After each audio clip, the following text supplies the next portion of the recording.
Hello दोस्तों, नमस्कार। स्वागत करती हूँ आपका उत्तराखंड के इन खूबसूरत पहाड़ों से। तो अभी बजे हैं सुबह के 10 और हम लोग छत में आ रखे हैं इन खूबसूरत से नज़ारों को देखने के लिए और साथ में धूप सेकने के लिए। तो अभी हमारा खाना भी बन के रेडी हो गया है। तो आज हमने नाश्ते में ही सुबह का नाश्ता है उसमें चावल और पहाड़ों की स्पेशल डिश घौद के डुबके बना रखे हैं।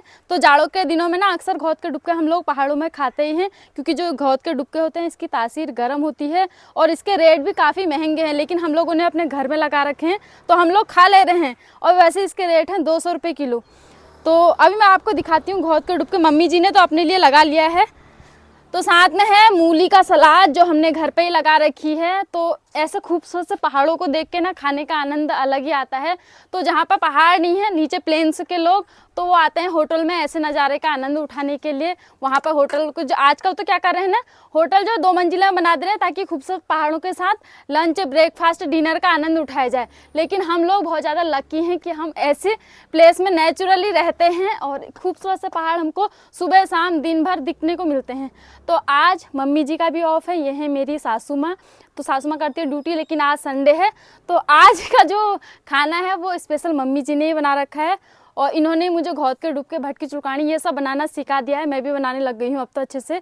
तो सबसे पहले मैं तुम्हें दिखाती हूँ घौद के डुबके। तो ये हैं घौद के डुबके। तो कल रात को हमने घौद भिगा दिए थे और सुबह के टाइम पे मैंने सिलबट्टे में पीसे हैं। और सिलबट्टे के पीसे हुए का ना स्वाद काफ़ी अच्छा आता है। वैसे तो मिक्सी में भी पीसे जाते हैं, लेकिन जो स्वाद सिलबट्टे में है वो मिक्सी में नहीं है। तो हमारे पहाड़ों के सभी घरों में आप लोगों को सिलबट्टा मिलेगा। यहाँ पे जो मसाले होते हैं, खड़े मसाले, हम लोग सिलबट्टे में ही पीसते हैं। तो इसमें मैंने डाल रखे हैं धनिया और लहसुन के पत्ते पीस के, और इसका ना स्वाद के साथ साथ जो उसकी खुशबू होती है उससे और स्वाद बढ़ जाता है। तो ये देखो, ये हैं घौद के डुबके। और ये है निरोगी चीज़ है, जिसके शरीर में कुछ दिक्कतें होती है, बीमारी होती हैं, वो भी इससे कटती है। इससे पथरी कटती है, इसका पानी भी पीते हैं, घौद का पानी पीते हैं। और जिसको ठंड वंड लगती है उससे भी घौद खा के वो चीज़ें भी दूर होती हैं। और देखो साथ में है मूली का सलाद। तो मूली भी हमने अपने घर में लगा रखी है, गोल मूली भी लगा रखी है, लंबी मूली भी लगा रखी है। तो अभी ये लंबी मूली का सलाद है। और साथ में हमने बना रखी है मडवे की रोटी।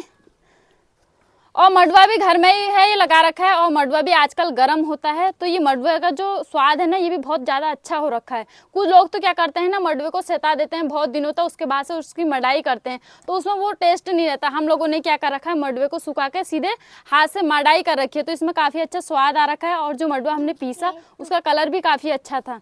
तो मडवा और घौद की सब्जी का तो आहा स्वाद ही कुछ और है। तो वैसे ये डिशों के लिए ना बहुत सारे लोग बाहर, जहाँ ये होती नहीं है, वो स्पेशल जैसे होटलों में जाते हैं, इस चीज़ का ऑर्डर देते हैं कि यहाँ पर घौद के डुबके, भटकी चुड़कानी, मडवे की रोटी मिल जाएगी क्या। तो लोग इसके लिए इतनी चाहना करते हैं। हम लोग तो रोज़ खाते रहते हैं, तो हम लोगों के लिए ये बहुत बड़ी बात है। और ऐसे देखो खूबसूरत से पहाड़, आहा आनंद आ जाता है। देखो वंशु भी आज घर में ही है, मम्मी भी घर पे ही है, मम्मी जी का भी ऑफ है। तो फैमिली के साथ खाने का तो मज़ा ही कुछ और है। तो साथ में है चावल। अब मैं चावल लगाती हूँ सबसे पहले वंशु के पापा के लिए, क्योंकि मम्मी जी ने अपने लिए लगा लिया है। और सबसे पहले हमारे यहाँ क्या करते हैं ना, बड़ों को देते हैं। पहले मम्मी जी को देती हूँ मैं, फिर वंशु के पापा को देती हूँ, फिर मैं खाती हूँ, फिर बच्चों को देती हूँ। तो बड़े से हमेशा स्टार्ट करना चाहिए। और वैसे ना जो खाना होता है घर का खाना, वो बड़े को ही परोसना चाहिए, तभी कहते हैं घर की बरकत होती है। तो अभी मम्मी जी हमारी बिजी रहती है ना, तो मम्मी ने ये जिम्मेदारी मुझे दे दी है कि तू ही परोसा कर। तो मैं क्या करती हूँ, सबसे पहले वंशु के पापा को देती हूँ। और वैसे भी कहते हैं, हमारे पूर्वजों से ही परंपरा चले आ रही है कि सबसे पहले आदमी को परोसा जाता है। जो घर का बड़ा होता है आदमी, उसको देना चाहिए खाना। कहते हैं वो बहुत मेहनत करता है, उसी की बदौलत घर में जो और परिवार वाले होते हैं उनको खाने का मौका मिलता है। तो ये रहा वंशु के पापा का खाना। और इनको ना नाश्ते में, नाश्ता हो चाहे लंच हो चाहे डिनर हो, रोटी तीनों टाइम चाहिए होती हैं। तो अभी मैंने कम कम ही लगा के दे रही हूँ। और देखो हमने जो घौद की हमने जो घौद के डुबके बना रखे हैं, इसमें डाल रखे हैं लहसुन के पत्ते का बघार, और इसमें हींग का बघार भी लगाते हैं, और मेथी के जो दाने होते हैं उसका बघार भी लगाते हैं। इससे काफ़ी अच्छा स्वाद आता है। तो पहाड़ों में तो सभी लोग खाते हैं, सभी लोग जानते होंगे डुबके। शायद बाहर, क्योंकि ये जो फसल होती है ना घौद की, बाहर होती नहीं है, बहुत कम होती है। तो हमारे पहाड़ों में ज़्यादातर खाते ही रहते हैं। अब मैं कुछ दिन बाद बनाने वाली हूँ भटके डुबके, भटकी चुलकानी तो हम खाते रहते हैं, भटकी डुक्का ही बनाने वाली हूँ और उसकी वीडियो भी शेयर करने वाली हूँ। तो आज हमारा एक पंथ दो काज हो गया है। एक तो सुबह के टाइम का खाना जो बनाना पड़ता था वो नहीं बनाना पड़ेगा, मुझे नाश्ता बनाना पड़ता था रोज़। तो आज क्या हो गया, दिन का जो भात है सुबह ही बन गया है। और जाड़ों के दिन वैसे भी छोटे होते हैं, भूख भी नहीं लगती है। अभी थोड़ी देर बाद 12 बज जाएंगे, तो 2-2 3-3 टाइम का खाना बनाने के बजाय आजकल सुबह ही खा लो ना चावल, तो पूरा दिन के लिए हो जाता है। फिर शाम को डायरेक्ट खाओ। दिन में नाश्ते में कुछ ना कुछ खा लेंगे, आलू के गुटके या पिनालू के गुटके कुछ ना कुछ बनाएंगे। तो वंशु के पापा का खाना मैंने यहाँ पे लगा दिया है, चावल, घोद के डुबके, मडवे की रोटी, और इनको देती हूँ अब मूली का सलाद। वैसे प्याज का सलाद भी अच्छा होता है, लेकिन आजकल ना प्याज का सीजन है नहीं, तो गांव में प्याज हो नहीं रखी है और बाजार की प्याज में उतना स्वाद नहीं रहता। तो ये रहा पतिदेव का खाना। अब बारी है वंशु की। बच्चों को खिलाना भी बहुत जरूरी होता है, औरतें अपने बारे में कम सोचती है, सबसे लास्ट बारी उनकी होती है। तो अभी वंशु को खिलाऊंगी। पल को हमारी जो भांजी हैं वो गए हैं अभी ट्यूशन, तो हम फैमिली मिलकर अभी खाना खा रहे हैं। और फैमिली के साथ मिलकर खाने का ना आनंद ही कुछ और रहता है। 1-2 जने घर पे होते हैं ना, भूख कम लगती है। हाँ बेटा, दीदी का खाना तो इसी में है बेटा, कुकर में ही। तो अभी हम लोग भी गर्मा गर्म खाने का आनंद उठाते हैं पहाड़ों के इन खूबसूरत दृश्य को देख के।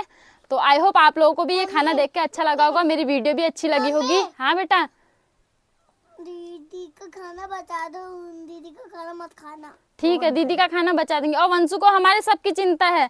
और बीच में इतना बातों नहीं हो गया ना, इसके क्वेश्चनों के आंसर देते देते हम लोग परेशान हो जाते हैं। तो बच्चों को भी हैंडल करना जरूरी है भाई, हम उनको चिड़चिड़े ढंग से नहीं संभाल सकते हैं। जैसे वो बोल रहे हैं उनका आंसर देना भी जरूरी है उस हिसाब से। तो आई होप आप लोगों को ये वीडियो देख के अच्छा लगा होगा। अगर वीडियो अच्छी लगी तो वीडियो को लाइक कर देना, चैनल को सब्सक्राइब कर देना। फिर मिलेंगे आपको में तब के लिए बाय। वंशु हमारा इतना कुछ बोलना सीख गया है ना मेरे को देखते, और ये जय देवभूमि उत्तराखंड बोलना सीख ही गया है। तो कहते हैं ना, जैसे हम लोग एक्टिविटी करते हैं घर में, बच्चे भी नोटिस करते हैं, बच्चे भी सीखते हैं। तो हम अगर बच्चों को अच्छी बात सिखाएं तो बच्चे उस चीज़ को जरूर नोटिस करते हैं। मैंने इसे कभी नहीं बोला है कि तू ब्लॉग में जय देवभूमि उत्तराखंड बोलना, ये बोलना, वो बोलना, लेकिन उसने नोटिस किया कि मेरी मम्मी ये सब चीज़ें बोलती है, तो हमको भी वीडियो एंड करने में ये बोलना ही बोलना है। तो बहुत अच्छी बात है कि वंशु अच्छी चीजें हमसे सीख रहा है। तो धन्यवाद वंशु के लिए भी। इस वीडियो को लाइक करना, ठीक है। चैनल को मम्मी के चैनल मेरे लिए लाइक करना और मम्मी के चैनल को सब्सक्राइब करना, और मम्मी के चैनल को सब्सक्राइब जरूर कर देना। फिर मिलूंगी आपको नेक्स्ट वीडियो में। मम्मी तब तक ईमेल आए और ये तुम्हारा है। तब तक के लिए वंशु और मेरी तरफ से बाय।